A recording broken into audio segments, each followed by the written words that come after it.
You wrote today about wanting to get rid of red tape. What sort of red tape? Oh, red tape is killing Sydney. That's a big issue.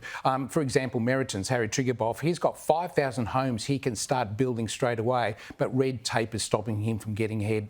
On the business side, has Sydney, like it did several years ago, managed to capture a lot of big businesses' head offices? Is that what all those towers are circular key are about? It's showing the confidence back in Sydney, and these people who are setting up businesses, not only from interstate but overseas, see value in investing in Sydney.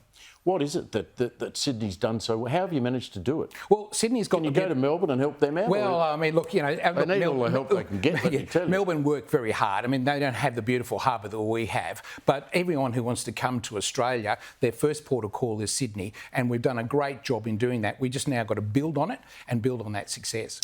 Yeah, well, Melbourne doesn't have the harbour, but it used to have the reputation of being the most livable city in the world.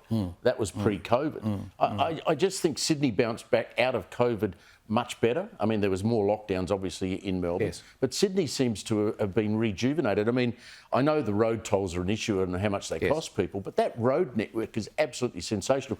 When I was on air here, I used to criticise the light rail down George Street. That's rejuvenated George Street. Look, fantastic. I mean, Mike Baird's got to take some of the credit. He leased off the poles and wires and the ports, and then Gladys was able to get in, the Gladys Berejiklian was able to get in and made sure that they built all that infrastructure. And then you had Dominic Perrottet who followed through. So it's now up to the Minns government to ensure that we continue that enthusiasm and drive and provide that infrastructure that's desperately needed. The mood is good. The mood is great. Oh, look, it's fantastic. I mean, I was in the city today and the sun was shining and there were thousands of people out on the streets. We're getting the tourists back. We didn't have any tourists coming in. Circular Quay was pumping today. Well, it is because of the fact is we've got the cruise ships coming in. We've got overseas students. There are 40,000 overseas students have come from China.